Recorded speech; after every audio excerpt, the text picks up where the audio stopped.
what you need, yeah. Man, I got it, wow. Hey everybody, welcome to another edition of Box Seats. This is a show where we talk about sports with comedians. And as we wait for the comics to come in, let's get ready to bring everybody else in. My man, filmmaker Jason Hayes in the building. Jay, how you doing, sir? What up, Frank? I don't know if it's nasty out there in Brooklyn. It is, but I'm enjoying this weather today. I ain't gonna lie. It's cool. I'm enjoying it. How is the weather out there?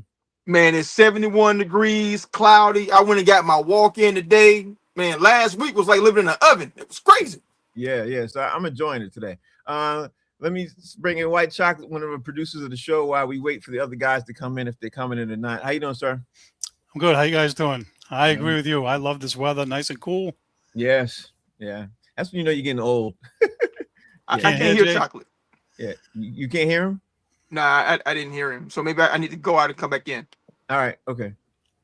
All right. So as he goes out and comes back in, you sitting up there in the cool air. I can actually finally, after this show, turn my air conditioner off and give AC a break. Yeah. Anyway, it's been a lot to go in. Let me see. My man Jay, can you hear him now, Jay? Can you hello? Can you hear him now? I hear you. Steve, say something. Can you hear me, Jay? Yeah, I hear him. Yeah. Here we go. Yeah. Okay. So there's a lot to discuss. And Jay, today's the show is going to really feature you because you could talk more about men's soccer than I can. Oh, yeah.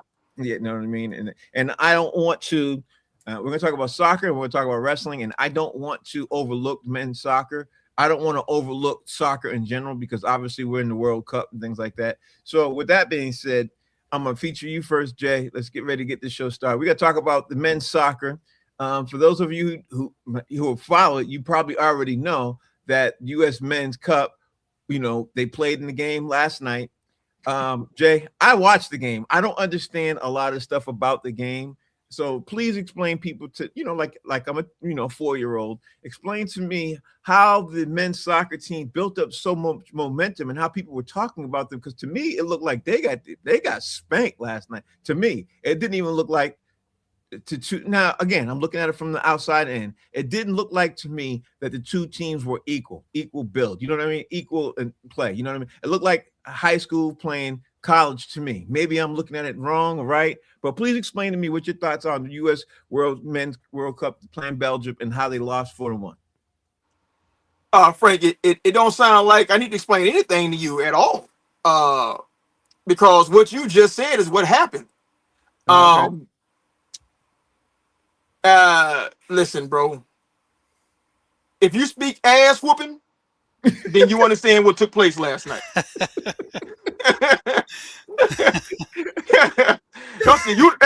That's the universal language. Ass whooping is transferable. Right. And to put it in context in soccer terms, bro, think about it. To lose 4-1, that's like 70-10 in football. Wow. You know what I'm saying? Like in NFL football type stuff. Yeah. Like it is an outright shellacking. And the difference is, it's clear because like once you weed out these smaller countries and stuff, although no, they take soccer very seriously. When you get to the knockout round, the round of 16, that's all the big dogs, man. Right. That's those dudes who eat, sleep, drink. All they think about is football. You know what I'm saying? I ain't even call it soccer. I'm gonna call it what they call it. Right. And the U.S., we're always going to be at a disadvantage, I think personally, because our best athletes don't play soccer. You know what I'm saying? We got kids who grow up playing soccer, but our very best athlete, Russell Westbrook, doesn't play soccer. Mm-hmm. Randy Moss wouldn't play soccer. So, but their best athletes play that sport. And they play it, from the earliest ages, to get all the development. But the biggest thing is that I noticed, like the more you watch it, you see the difference is if you watch MLS, which is where a lot of our players play, and then you go watch the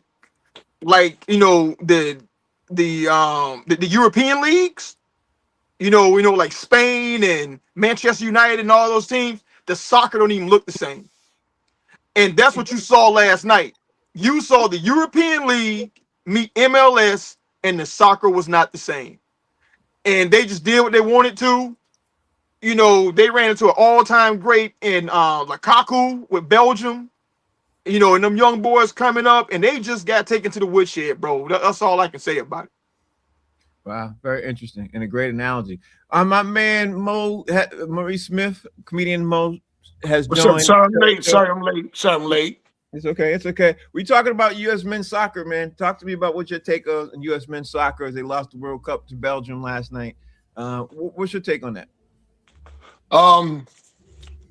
People are sad. It's even sadder because I didn't even watch it. Mm-hmm. I'm sorry, I just can't get into it. I tried. I ain't gonna lie, I forgot it was on. Yeah, all right, no problem. Let me see. But I was just saying, I did hear. I watched a lot of news on it today. Plus, I just getting out my little rut. Me and my coffee. If you watch that, you'll find out I just got back to civilization about 24 hours ago. So I had to get everything cut back on. I still got some stuff cut off, man. And it's illegal. They still wanted to cut me off. That's how bad it was. The illegal people say you ain't paying us either. Right, soccer. What's your take on U.S. men's soccer, man, as they jumped into this last night? What was your take on it? All right, so listen, I'm not a soccer fan. I don't usually watch soccer, but I actually did watch the whole game last night, only because they're in the final 16, right? Right.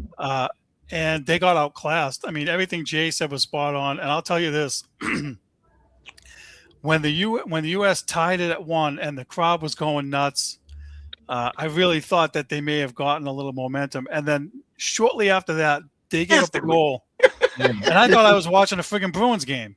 Yeah. It was like, you busted your ass to tie the game. You gave it right back. They gave it right back.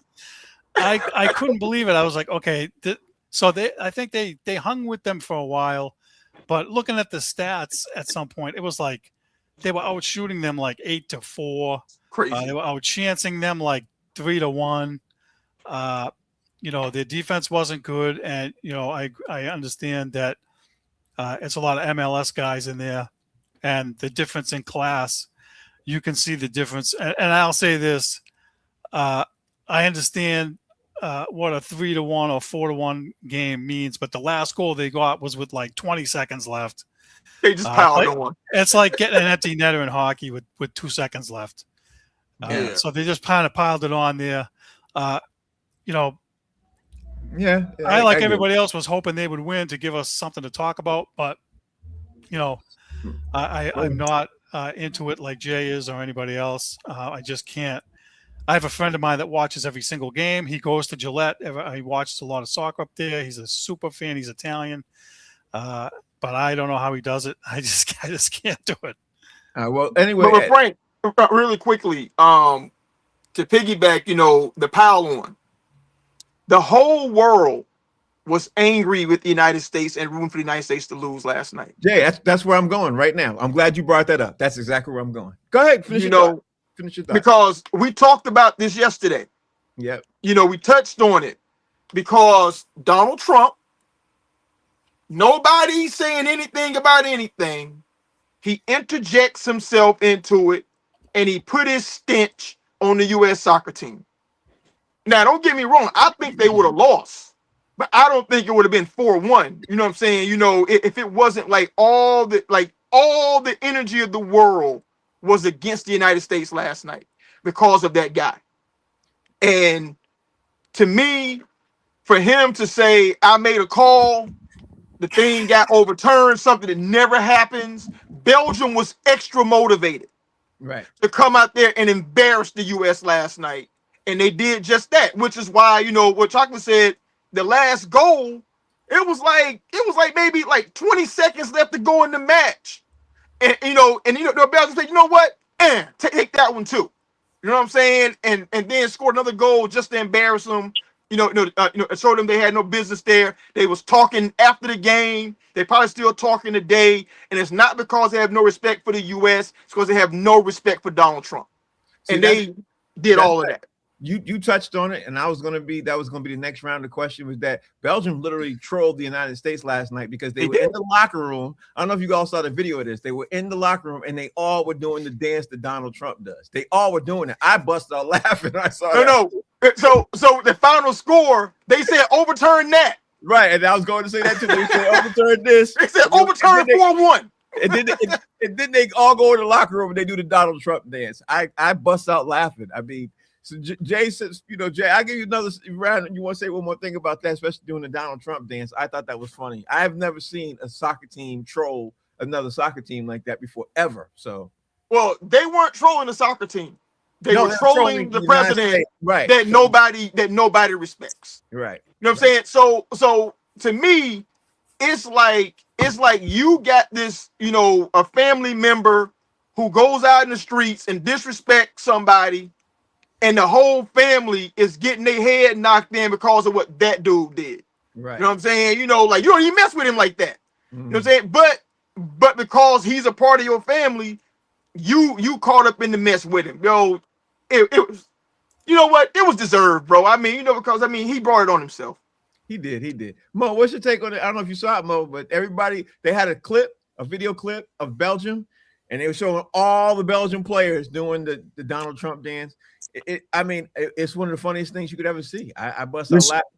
Man, listen, you get what your hand called for. You know what I'm saying? And the sad thing about it is that people in the country, everybody around the world is talking about something. He's somewhere in the room. He still don't think he did nothing wrong. Yeah. He'll never do nothing wrong. He still think like it's not my fault that happened. It ain't my fault the Knicks didn't sweep. It ain't my fault it didn't happen. It ain't my fault about these tariffs. It ain't never his fault. Yep. Yeah. But it always is. That's what I'm saying, but it always is. But the sad thing about it, he's just like, he's like that real, what he remind me of? That one person that can ride around their car all day long and don't have the seatbelt on, while just go bing, bing, bing, bing, bing, and it don't bother them. Just like really super slow for some reason. I don't know. Again, I'm gonna get it. You know what, Frank? I actually saw them do the Donald Trump dance. I didn't realize that's what they was doing. I just watched it. They did it after the final stick the fork in them goal. Yeah, they did this right here. Yeah, they were doing. Oh my God! The black African did it. Yeah, the United States soccer team, they were just a victim of the circus, in the wrong place at the wrong time. They wasn't trying to embarrass the soccer team. They were trying to take it out. Tell your daddy what happened when you go home. Mo, them boys caught an ass whooping that wasn't even meant for them. It wasn't even meant for them. Wasn't even meant for them. Wasn't even, you know what I'm saying? Wasn't even supposed to be theirs. That's a funny analogy, but it's true. I just pulled it up real quick. I think it's friggin' hilarious. And it's hilarious. Them putting the post that says overturn this, if that isn't the biggest FU, yes, nothing is. And good for them. Listen, you got it. When you dish it out, you got to be able to take it. And so, they felt the way they did, and I don't blame them for doing it. And hopefully they won't get penalized by FIFA or anything like that. Every international organization, or they frown on all that stuff. I just hope they let it go, because it was deserved, just like you guys said. They took it personal too. They're gonna overturn it. It is hilarious. I think he takes everything personal. Yeah, there's nothing they can do about it unless Donald Trump calls them and says, "Hey, I'm mad," which he probably will do. But there's nothing they shouldn't listen to him. Yeah, they're not gonna listen. I'll tell Belgium this: they better hope ICE don't pull up on them. He petty like that, bro. They shut down your joint if you sell Belgian waffles. You cannot sell Belgian waffles no more. That's right. He gonna start calling American waffles.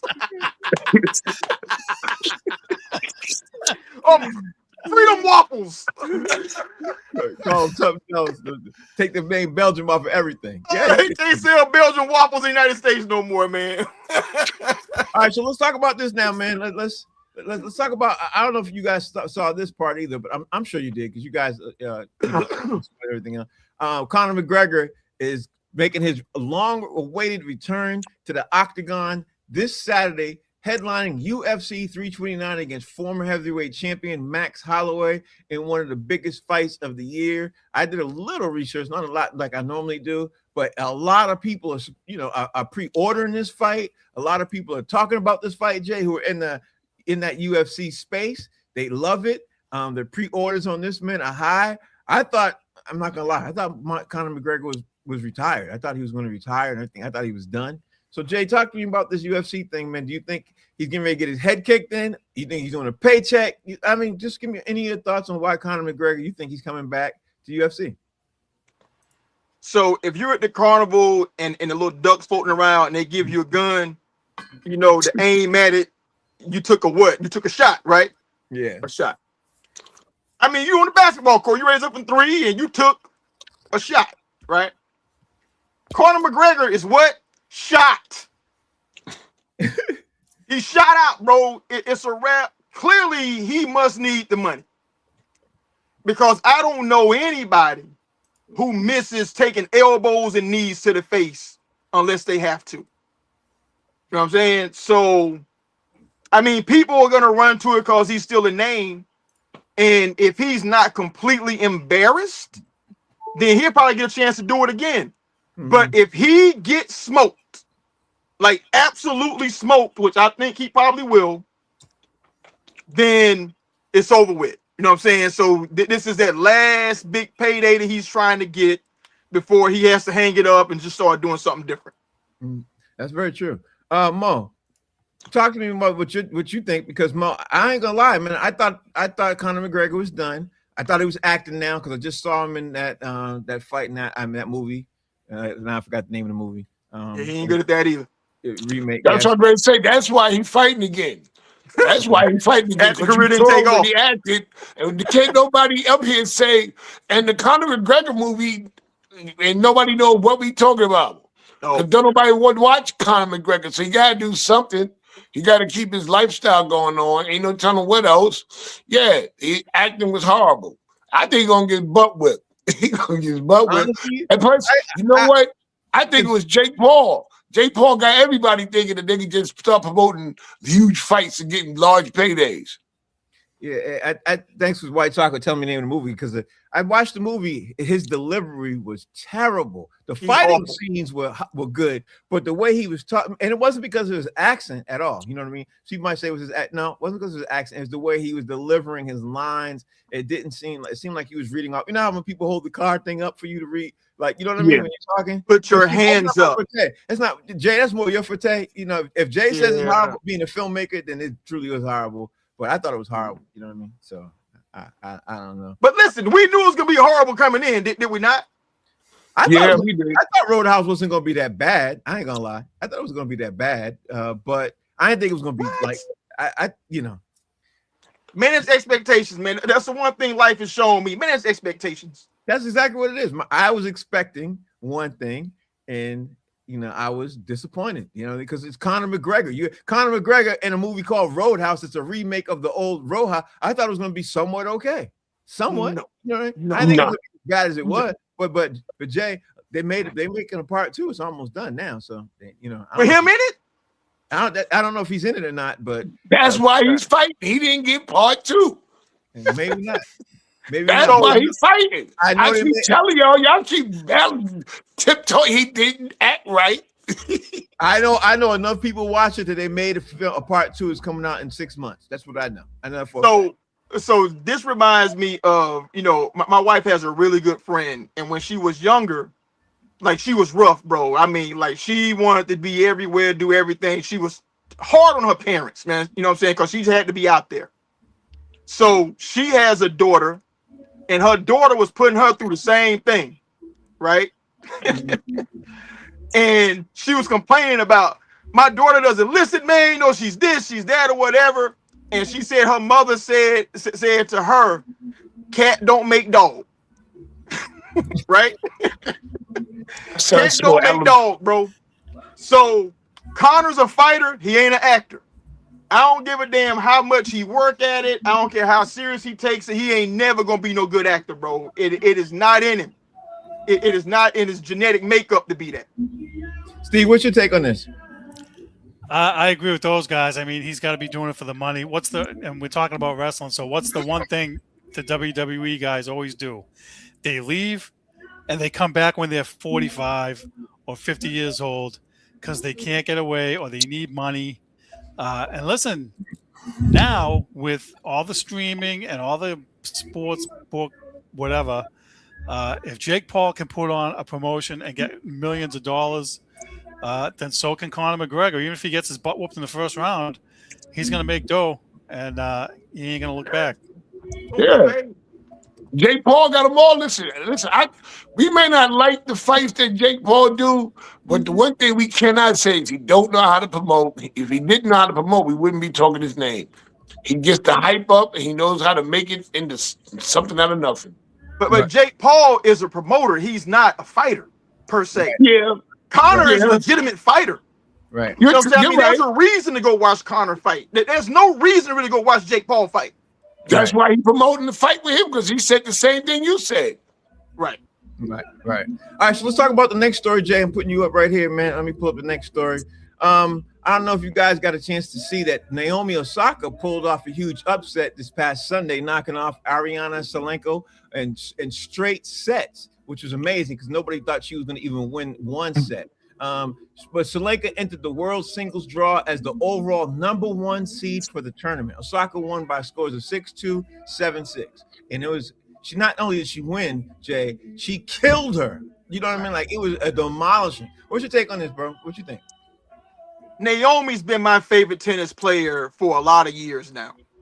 You know, like, even when Serena was still playing, I still love Naomi, man, you know, for her honesty and who she is, you know, and, you know, just how she approaches everything. But I love it, man, because they really don't like her either. Right. You know what I'm saying? You know, there's a lot of racism in tennis, people. I know y'all try to say that's not what it is, but trust me, I watch enough tennis. I pay attention to enough stadiums to see how they act in certain countries towards certain players for no reason. And for her, to have like been battling, the mental health issues about the whole thing, having left to had a kid to come back, I root for her so hard, and for her to come back and to beat the #1 player in the world in straight sets at Wimbledon, incredible. What's your take on that, Mo? Yeah, I'm gonna say where JB is at. Didn't she have like a particular tournament? She always has problems with like Australia or something like that. They always call her funny, and she Australia, never wins. I remember that. You know what I'm saying? When you said that, yeah, I'm glad she's back. I'm glad she put on saying she opened up a can of whoop ass, let them know that she's back, and keep the ball rolling. And I'm rolling with her to win the whole thing. But I'm right with JD is that they don't like her and they don't want her to win. And that's why she's gonna win. 100%. Steve, you get the final word in this, bro. Listen, when you can beat the #1 tennis player in the world, you're doing something. And she's climbing up the charts there. And Sabalenka, is that her name? Listen, she seems to be stumbling a little bit here lately. She's been losing some big matches, even though she's ranked #1 in the world. Sounds like she's getting knocked down a couple pegs. So she better be careful. Listen, it's good for tennis when everybody likes an underdog. So good for her. Unless it's a Japanese and Haitian person. Japanese and Haitian. Naomi Osaka has a Haitian dad and a Japanese mom. Yeah, she's out there like that. They ain't messing with her like that, man, in the tennis world. Let's talk about the other big news in the NBA that happened today. I don't know if you guys got a chance to see it, but Donovan Mitchell made some news today. He got a 4-year, $270 million max extension with the Cavs. And the crazy thing about this is, their team roster is getting pulled apart, but they rewarded him with this signing to the 4-year deal. Now, those of you who don't know, Mitchell's, is 29 years old. He averaged 27 points in the team last season. He was definitely earning, he got into MVP conversation and everything else. But I don't know if you guys got a chance to even pay attention to this one thing, Jay. It's not a super max deal. It's a max deal, but not a super max deal. I want to dive into it and find out if he himself requested a max and not a super max, because the super max deal is what we were talking about yesterday to get you traded. You know what I mean? Because, you take up all the roster, et cetera, et cetera. What's your take on this, Jay? What you think? I'll take a max deal too. Right. You're not alone there. I saw the payment schedule. He gonna make like 50 million, Yep. 55 million, 75 million, and, Yep. and like 77 million, something crazy like that. You know what I'm saying? Like over the next 4 years. I will gladly, matter of fact, I'll take the undermax deal, whatever that next level is down there. But you gotta lock him up. He is the franchise right now, and honestly, he's the only piece that they have that's not expendable. Mm-hmm. So if you're gonna pay anybody, you gotta pay that guy first, and then start making decisions based off of what happens off of that. And the fact that he didn't take the supermax means that it matters to him, to kind of bring somebody else in, to kind of leave some salary cap space to come in and and have a shot at winning. Right. Mo, what's your take? Yeah, you got to pay Donovan. That's what they got him there for. They brought him in there to keep the lock him in. I mean, it'd be simple. Who you gonna get for him anyway? Everybody done moved around so much. Who's out there to try to move around? You better lock him in and go with what you got. They don't have a bad team, even though they went out bad. You know what I'm saying? But I mean, it's not like they got smoke. They got smoke. They got lit up. Yeah, they did. But but they still they proved themselves to be the number 3 seed, right? The number 3 seed. No, the Knicks were the 3 seed. Yeah, they were the 1st seed, bro. They were the 1 seed. No, Detroit was the 1st seed. Detroit was the 1 seed. Boston was the 2nd seed. They were the 4th seed, maybe. You're right. I don't know how I forgot all of that. You're right. They were the 4th seed because it was so the Knicks were the 3rd seed, and then Cleveland was the 4th seed. Yeah. Okay. Yeah. Still, that ain't nothing to sneeze at. You know what I'm saying? I mean, you just didn't show up in the playoffs. Maybe, I don't know. But I mean, I'm just glad he went to Cleveland and he's supposed to come to New York. Because Donovan Mitchell is a playoff game player, but once again, didn't show up in the playoff. Yeah, he showed up. He showed up and he played a little bit of defense, but Cleveland played the worst defense I've ever seen in the playoffs. You know what I mean? Yeah. But Steve, talk to me. What's your take on Donovan Mitchell signing this 4-year extension with the Cleveland Cavaliers? And notice how I said it's the max deal. It's not the super max deal where it holds up penalties against you for the 1st and 2nd apron. So I guess the first question I have is this replacing his current deal, or is this in addition to what he's already signed for? No, it's replacing his current deal. It's replacing his current. It's still an extension, but it's an extension off his current deal, and it's wiping out his old numbers. That's what they're doing. So, and they wanted to give it to him so they could extend him for another 4 years. You know what I mean? So, because they were concerned, because he had a team option at the end of next season to opt out and to be able to become an unrestricted free agent. But they didn't want that to happen, and they didn't want him to be a super max contract against the cap because of what's happening now with the 1st and 2nd apron. So they decided, let's get him now, lock him in, and then we'll worry about him in 4 years. So it's a good move. I mean, listen, you need franchise guys. He stepped up in the playoffs. You don't know what you're going to get with James Harden, however long his deal is, and hopefully they can either add or whatever it is. Maybe LeBron's going to go there. Who knows? But you got to keep your star guys. You touched on something, Steve, which I'll get ready to ask everybody else there too. I don't know if you guys know, there's 2 moves that happened today in the NBA. And thank you for mentioning that, Steve. Yep. There's 2 moves that happened today in the NBA. That was one of them. I'm gonna mention the second one in a second. But Jay, I brought it up for a reason, and Steve just touched on it. Notice how they didn't sign a supermax deal, would have taken them out of the LeBron James sweepstakes. You know what I mean? But by him signing the max deal and then extending for the next 4 years, right? They are in the LeBron James sweepstakes. So my next round of questions was going to be, Steve just touched on it. Do you think with him signing this deal, this opens the door up wide open for him to return to Cleveland? What's your take, Jay? It definitely. I mean, if the door is open, then maybe that's where he's leaning to go. Mm-hmm. And I mean, I know Spider want to win too. Right. You know what I'm saying? But I'm from the Joe Johnson school, school of thought, because when they were talking about, NBA money and championships the other night, on their podcast, Joe Johnson was like, what, to get one of them Power Ranger rings or whatever. He was like, I don't need no ring. Run me my money. Mm-hmm. Mm-hmm. You know what I'm saying? Because at the end of the day, the real dudes are about that bread. Right. Now, listen, $273 million is $273 million. So if you're gonna give me that and I can still push, to win. But listen, we know Bron ain't coming in for no vet minimums. Right. He's way too valuable and still way too productive to take that kind of money, because you're saying your age says you should get this number, but his play doesn't say that number. His play says run that man about 35, 40 million a year minimum. So we're gonna see how that plays out. But I still think he goes to Miami. But Cleveland is definitely making moves, to ensure that they can get it.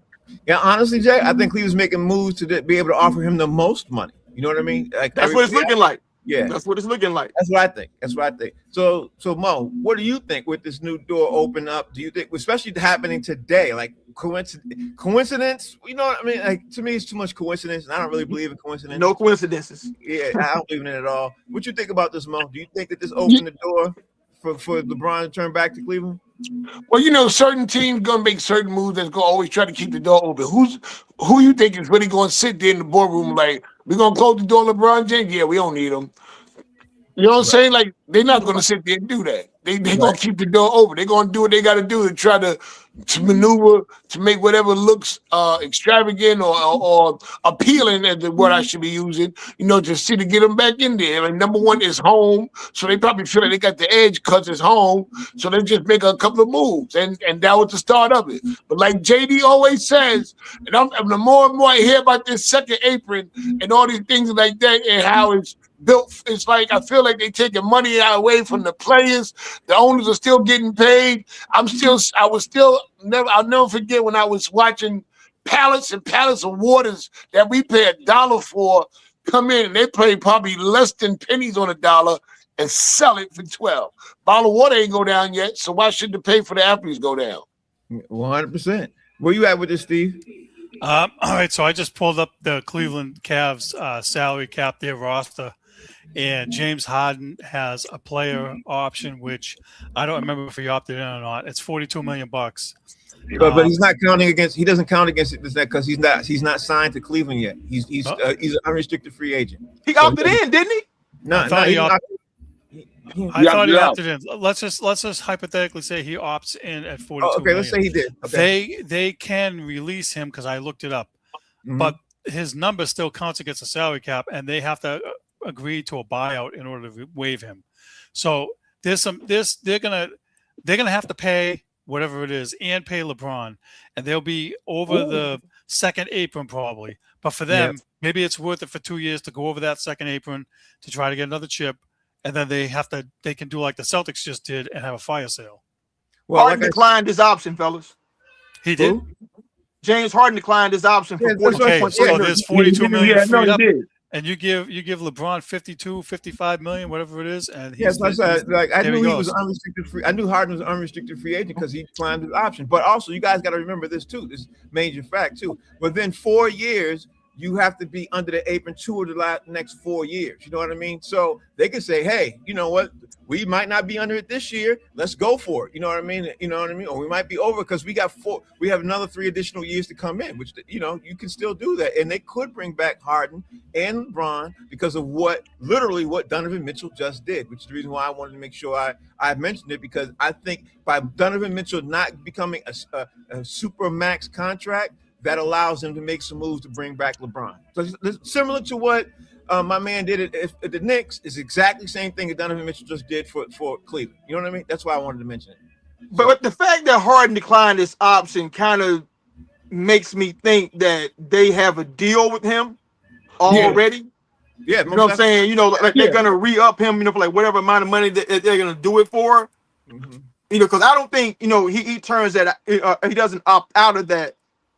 But we talked he didn't about have that a deal before. already in place. Yeah, right. Yeah, but we talked about that before. As soon as he opted out, everyone said when he opted out to restructure the contract to make room for money for LeBron. That's what they're doing in Cleveland. Everybody getting shaved off. Everybody got to shave off something, all right?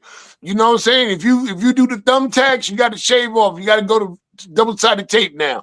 Everybody got to shave off. Yeah, hence that's the reason why Draymond. And he opted out June 29th. Right. That's why Draymond Green's doing it too for Golden State. Yeah. You know, like people are figuring out, they're trying their best to figure out a way not to hit the super max. It's still going to hit you one way or the other, but now how you do it. Now there's another move that happened, Jay, and I'll put you up in the position box. I'll put you up over here. I don't know if you guys pay attention to this, because this move I'm about to mention, to me, is predicated on something else that it just does not make sense. Here's the move.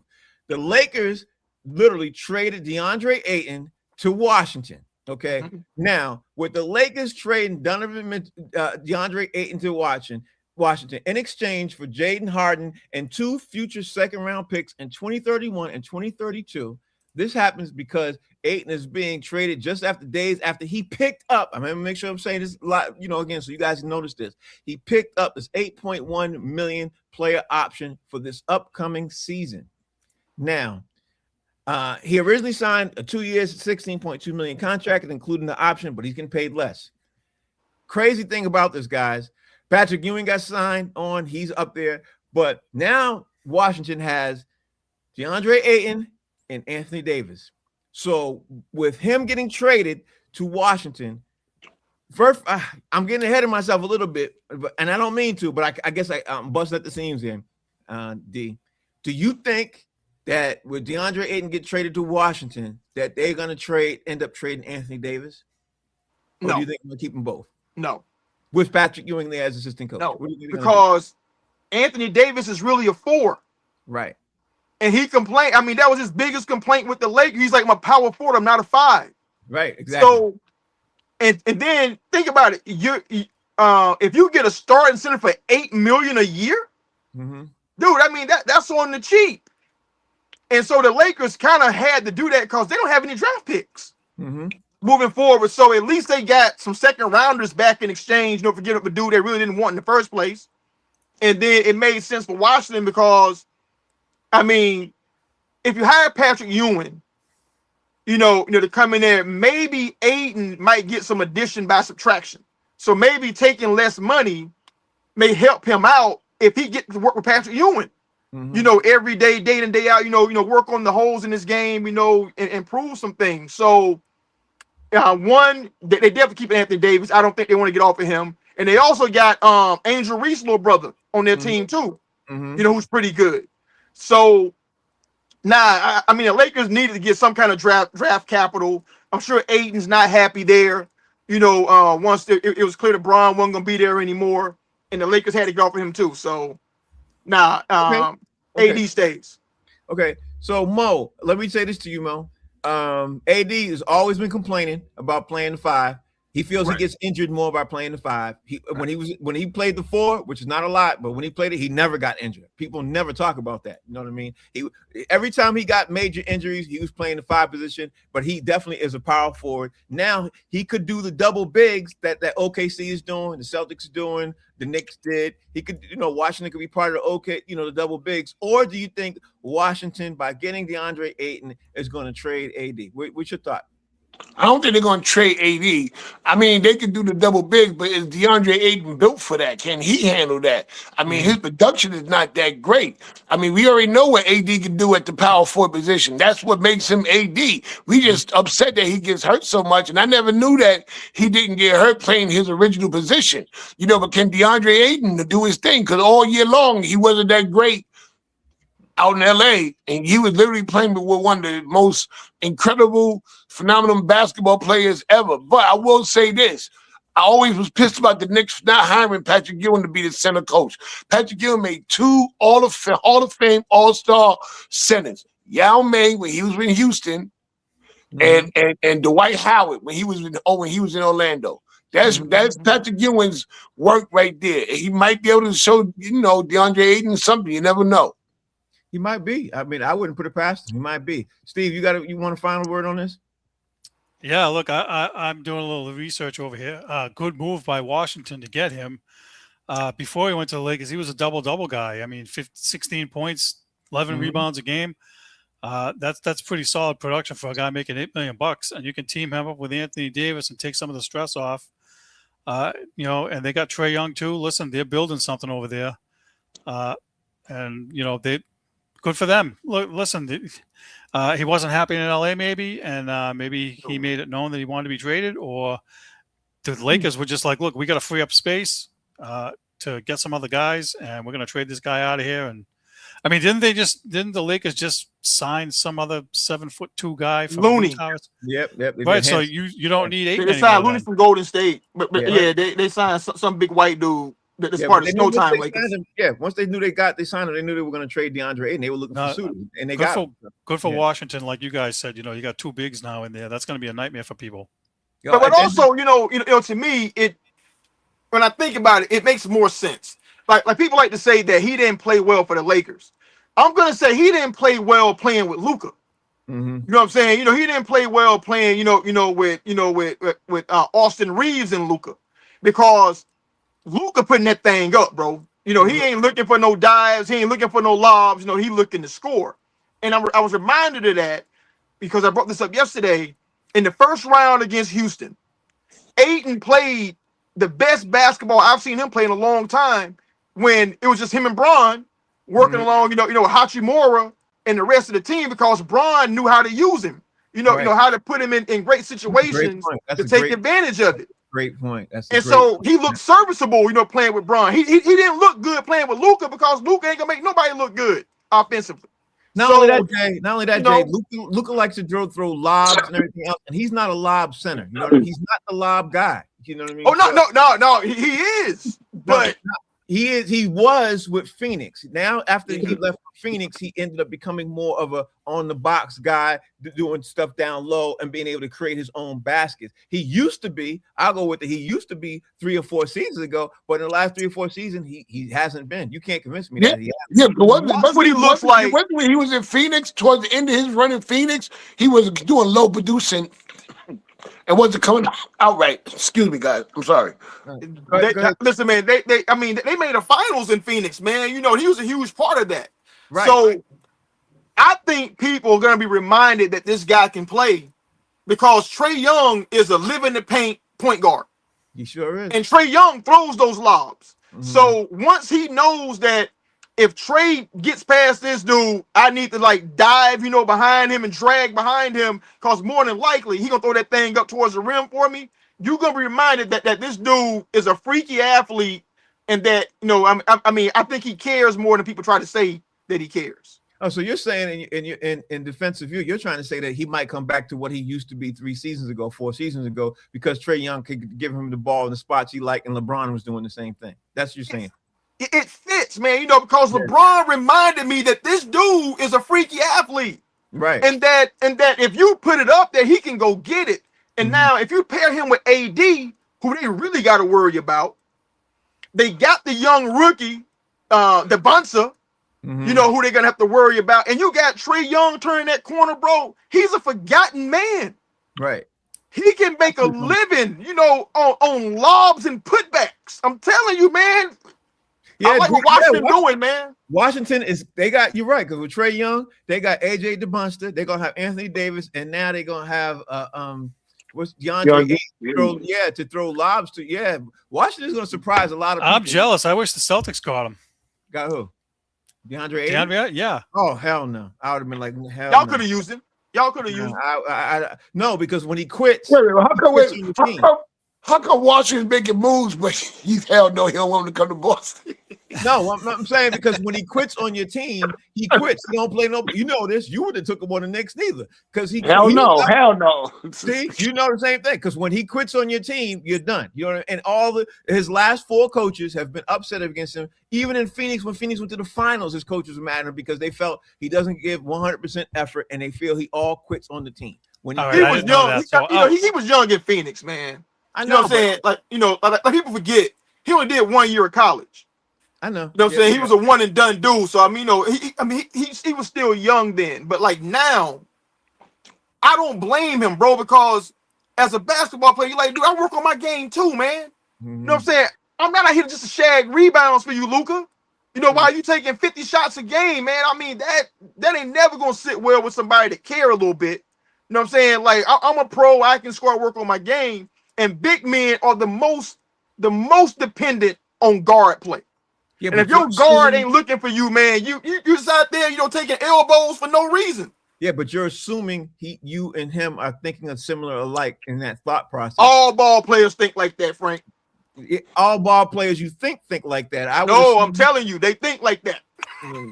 there's some dummies I came across that I'd be surprised. I'm surprised. We can have a whole show. Matter of fact, we're gonna have to have a show on basketball dummies, and I could definitely go against everything you're saying about with that. All them boys want that rock, baby.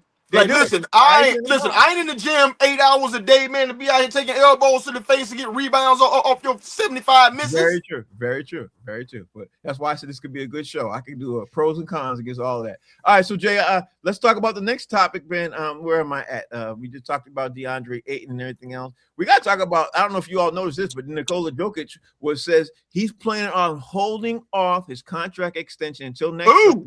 He said this last night or 18 hours ago when after Serbia ended up winning 94-81 over Bosnia in the FIBA World Cup qualifiers. Now, for those of you sitting at home and not paying attention to this is why this makes a lot of sense. This is why he's doing this and everything else, because he doesn't want to make sure he becomes trade eligible right now by saying he's pushing this thing off right now. So, but what he ended up is doing, Jay, is he is making Denver want to trade him now because he doesn't want to sign this contract extension. So I don't know. I'm sitting on the fence on this one, Jay. I'm kind of nervous about it. Talk to me. Tell me what your thoughts are by holding off his contract extension, because he's in his last year of his contract right now, Jay. What's your take? Joker is the most untradeable player in the NBA. Yep. Denver would never trade Joker. Never. Yep. Because there's no way to get back equal value for him. It's impossible to get back equal value for him. You can't get back equal value for him. Yeah, you can't. So if he's holding out, that's telling me that he's concerned about the direction of the organization. Yep, 100%. So that tells me he now sold on the coach and he now sold on the GM. And he wants to see what moves they're gonna make moving forward that's gonna put him in position to be able to win championships moving forward, because he does care about that. Yeah, So but Jay, he did say in the same interview he wants to retire in Denver. He said he's not trying to leave in Denver. He wants to retire in Denver. You think that's just speak, or they all say that? Yeah. How many times did Giannis say that? Yeah, that's true too. Okay, and where's Giannis now? Not in Milwaukee, right? Mm-hmm. Because at the end of the day, those dudes want to win. Basketball is too hard. You know what I'm saying? To be out there and to have a jackass coach or a jackass GM who make dumb decisions that make the winning harder. So because they fired Malone, who won a championship with him, out the blue for whatever reason. I mean, maybe Joker wanted him gone, I don't know. But they got lit up by Minnesota. So Minnesota showed the world and them, Denver, that they were not good enough to be a championship team. So I think he's like, before I sign a long-term deal, I need to know what moves are being made, because otherwise I gotta keep my options open. That's what I think. No, I can't dispute what you think. I can't dispute that at all, because obviously we all talk about our own opinions. But I'm gonna say this, Mo. By him not signing that contract extension, he's putting himself out there to ownership, making them worry. And then people are calling him, Mo. People got to be calling Denver saying, hey, he ain't signed that contract extension, and y'all don't want him to be an unrestricted free agent. So what y'all gonna do? So just like how Jay said, you can't get equal value for him. So Denver might ask for, if they even put him up to trade him, they might ask for the sky and the moon. But I don't know. What's your take on this, Mo? Man, when I first heard that, I was like, there's trouble in Denver. There's something going on. You know what I'm saying? Them Nuggets, they ain't. Them Nuggets might be gold filled, just ain't 100% gold. I don't know what's going on out in Denver, but something's going on, because Joker ain't signed. He said he's gonna put it up because he's over in his country playing ball right now. So this is something they had got like from over there. He said this over there. You know what I'm saying? So I don't know. They better do what they got to do to keep Joker. Without Joker, Denver is done. Like you said, they would never. You'd have to bring back Kobe or make Jordan unretire in their youth to get almost free value of Joker. Yeah, I agree with that because I think Joker might go down as one of the best centers to ever play the game. You know what I mean? Oh, no question. No question. You know. So how do you get trade value? You can't. You just can't. So what do you do if you're Denver? I don't know. You trade for a prime Hakeem Olajuwon. That's what you do. Yeah. Steve, what's your take on this, bro? Because he's putting Denver in the corner. You know, Denver ownership in the corner by saying he's not signing a contract, which they should have did last year. They had the option, Steve, to sign him last year. They didn't do it. They wanted to wait to this offseason. Now he said, well, okay, well, now we're going to wait till next year, the end of next year. So what's your take, Steve? If I was Denver, I would be worried that he's going to finish out his contract and then go back home and play overseas over there in his home country. He ain't doing that. No, well, he might not do that because of the money. But go back to his comments after they won the championship. His first thought was, get me out of here. I want to go home. He wasn't interested in the parade. So that would be a concern for me. Whether it happens or not, I don't know. But he holds the cards, and it's very dangerous and unfortunate that, you can't let him walk away for nothing. So it's going to be difficult to when the trade deadline comes around, you can't imagine the rumors and scuttlebutt that's going on, that will be going on. We're going to be talking about it. Depending upon how their season is going, whether or not they try to trade him and get something back, because you just can't let him leave for nothing. You just can't. But Denver's over a barrel. That's what I'm saying. Yeah, that's what I was going with that. Go ahead. They're over a barrel because if he's going to his last year, ain't no team incentivized to give them a boatload of anything. All you gotta do is let the clock run out. Yeah, you just gotta wait. Yeah.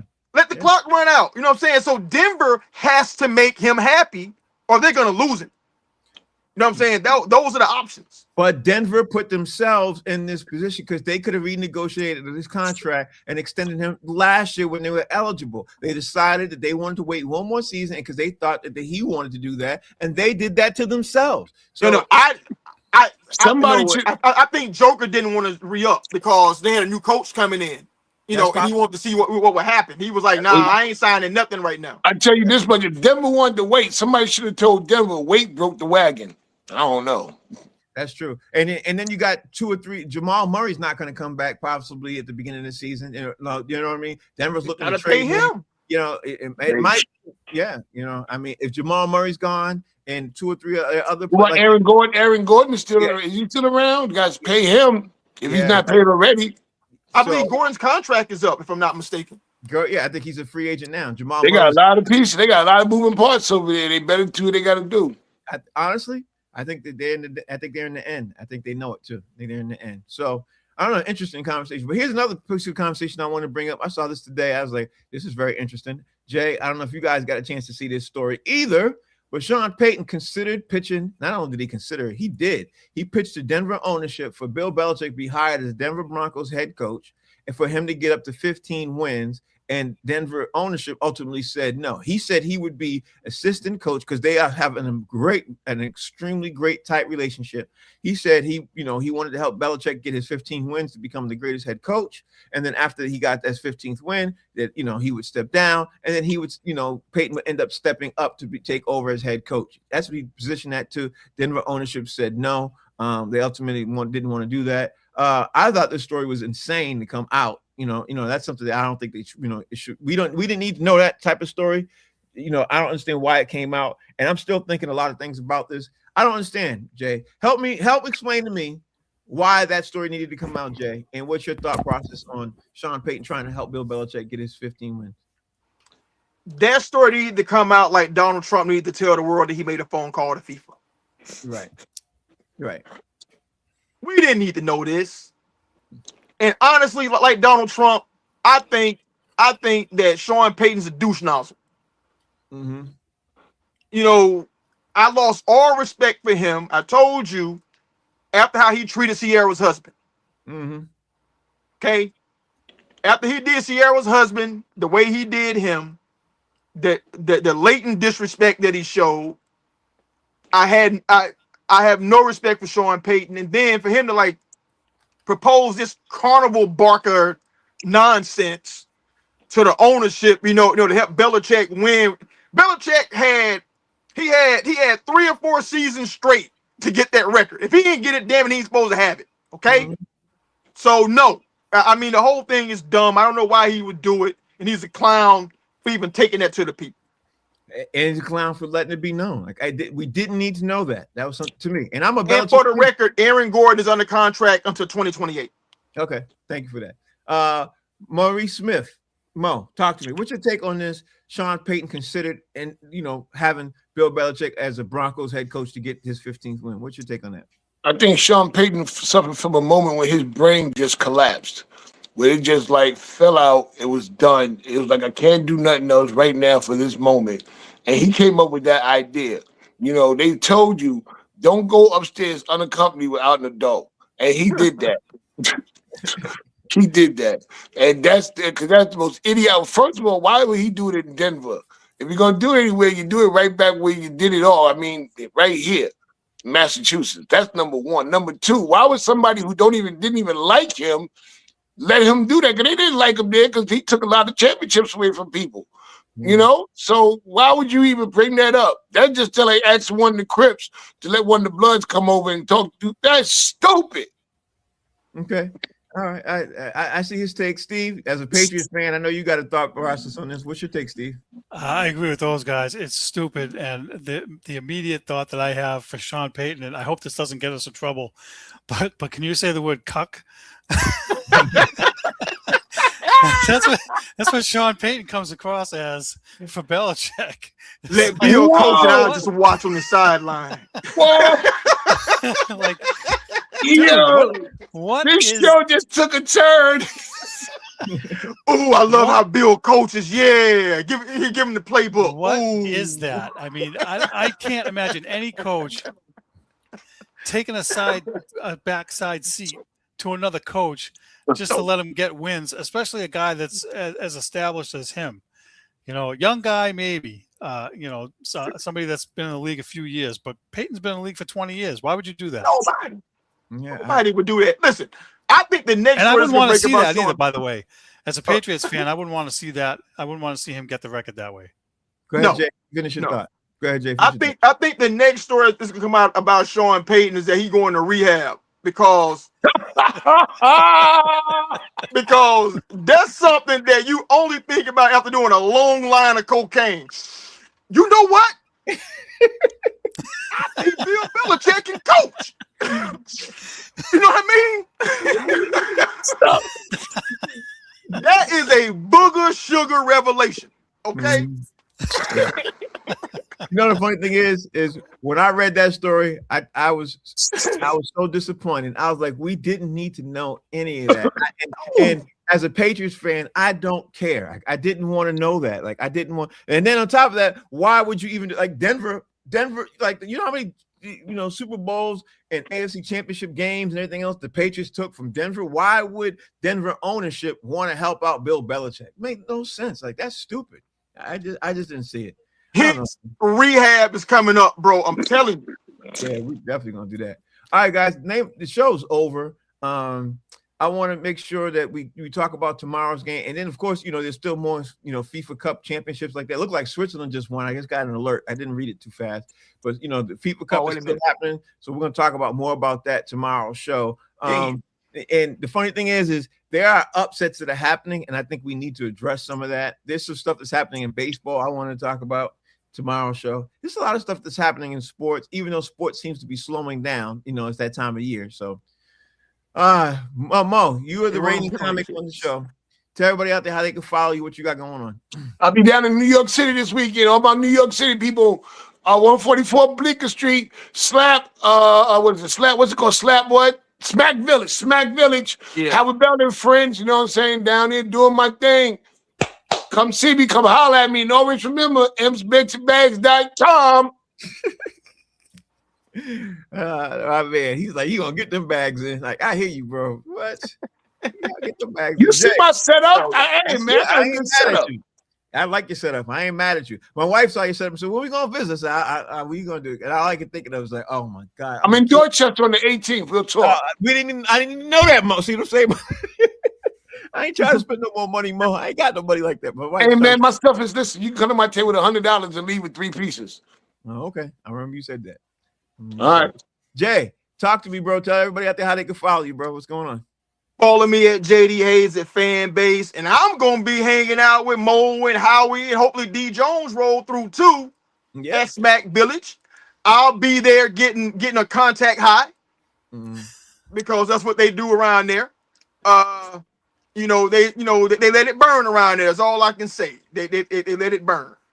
And by tomorrow's show, we can let everybody know if we're gonna do a box seats episode out of there or not. And it's looking pretty good. It's looking pretty good. We're gonna probably start off their comedy show with a show of box seats, which I'm sure they're gonna love. Because I gotta let me know. I didn't know that. I gotta get down there earlier then. Okay, cool. no, it's gonna start same show time. We're gonna start same show time. But yeah. Okay.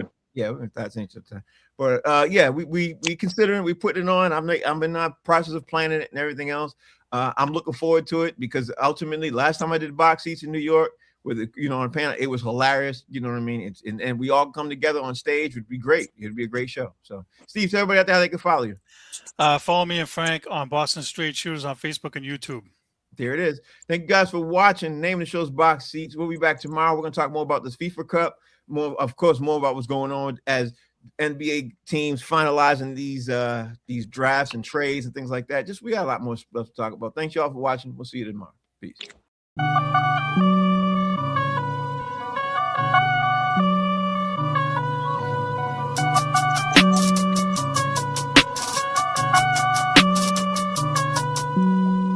Hey, what you need?